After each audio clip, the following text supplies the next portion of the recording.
तमिलनाडु में भाजपा नेता के अन्नामलाई ने भाजपा से इस्तीफा दे दिया है। उन्होंने दिल्ली में भाजपा के राष्ट्रीय अध्यक्ष नितिन नबीन से मुलाकात की और इस दौरान अपना इस्तीफा पत्र सौंप दिया। हालांकि उनके इस्तीफे पर अभी फैसला फाइनल नहीं हुआ है। नमस्कार, मैं हूं आकांक्षा और आप देख रहे हैं न्यूज 18 का डिजिटल प्लेटफॉर्म। अन्नामलाई ने आखिरकार सस्पेंस से पर्दा हटाते हुए भाजपा से अलग होने का मन बना ही लिया है। जी हां, पूर्व तमिलनाडु बीजेपी प्रमुख के अन्नामलाई ने आज यानी कि मंगलवार को बीजेपी के राष्ट्रीय अध्यक्ष नितिन नबीन से मुलाकात की और उसके बाद से ही लगातार सस्पेंस का दौर बना हुआ था कि आखिर अन्नामलाई करने क्या जा रहे हैं। उन्होंने दिल्ली पहुंच करके नितिन नबीन से मुलाकात क्यों की, तो देखिए अब सब कुछ क्लियर हो चुका है कि अन्नामलाई ने अपना इस्तीफा सौंप दिया है। भाजपा चीफ नितिन नबीन और संगठन सचिव बीएल संतोष के साथ एक अहम बैठक में अन्नामलाई ने कथित तौर पर पार्टी से अच्छे संबंधों के साथ अलग होने की इच्छा जताई है। उन्होंने पार्टी नेतृत्व से कहा है कि अब वो अपना रास्ता खुद बनाना चाहते हैं। हालांकि बीजेपी नेतृत्व उन्हें मनाने की कोशिश कर रहा है और उनके लिए राष्ट्रीय स्तर पर कोई भूमिका भी तय की जा सकती है। और सूत्र कह रहे हैं कि अन्नामलाई को अगली सूचना तक दिल्ली ना छोड़ने के लिए भी कहा गया है। और अगर अन्नामलाई का इस्तीफा मंजूर होता है तो यह भाजपा के लिए नो डाउट बहुत बड़ा झटका होगा, क्योंकि बीजेपी से अन्नामलाई का जाना राज्य की राजनीति में बड़ा बदलाव साबित हो सकता है, खासकर अभिनेता से नेता बने विजय के मुख्यमंत्री बनने के बाद। अन्नामलाई के करीबी सूत्रों के मुताबिक उनका मानना है कि विजय की राजनीतिक ताकत बनने के बाद तमिलनाडु की राजनीति में बड़ा बदलाव आया है। आज विजय से लड़ने के लिए कोई नेता नहीं है। द्रविड़ युग खत्म हो चुका है। अब सिर्फ भाषा आधारित राजनीति नहीं चलेगी, राज्य की राजनीति भी बदल चुकी है। ऐसी अटकलें तेज थी कि अन्नामलाई सहमति से पार्टी छोड़ना चाहते हैं। रिपोर्ट्स में यह भी कहा गया है कि अब वो बीजेपी में अपना भविष्य नहीं देख रहे हैं। अन्नामलाई को नयनार नागेंद्रन के तमिलनाडु बीजेपी प्रमुख बनने के बाद से कम सक्रिय देखा जा रहा था। गौरतलब है कि तमिलनाडु भाजपा के पूर्व अध्यक्ष के अन्नामलाई के राजनीतिक भविष्य को लेकर बीते कुछ दिनों से अटकलों का बाजार गर्म था। और ये क्यों हुआ वो भी आपको समझाते हैं। दरअसल कोयंबटूर में उनके समर्थकों द्वारा लगाए गए विशाल पोस्टर्स से अफवाहें फैल रही हैं कि वो एक अलग राजनीतिक मंच बनाने जैसी कोई महत्वपूर्ण राजनीतिक पहल करने की तैयारी में है। 4 जून को अन्नामलाई के जन्मदिन से पहले प्रमुख सड़कों और सार्वजनिक स्थानों पर हमारे नेता आइए और हमारा नेतृत्व कीजिए जैसे नारों वाले पोस्टर लगाए गए थे। अन्नामलाई ने क्यों कहा था 2 दिन इंतजार कीजिए, आपको याद ही होगा कि उन्होंने ये बयान दिया था और उसके बाद से अटकलों का बाजार गर्म हो गया। दरअसल दिल्ली रवाना होने से पहले अन्नामलाई ने अपने बारे में चल रही अटकलों पर विस्तार से टिप्पणी करने से इनकार कर दिया था।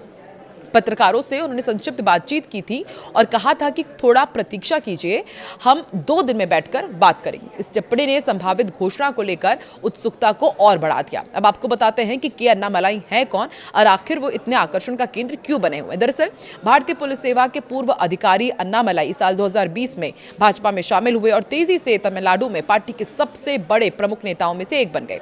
साल 2021 से 2025 तक राज्य भाजपा अध्यक्ष के रूप में उन्होंने कई राज्यव्यापी अभियानों का नेतृत्व किया, युवा मतदाताओं और सोशल मीडिया फॉलोअर्स के बीच एक मजबूत समर्थन जनाधार बनाया। दिलचस्प बात यह भी है कि तमिलनाडु का राजनीतिक परिदृश्य पिछले कुछ महीनों में पूरी तरह बदल चुका है।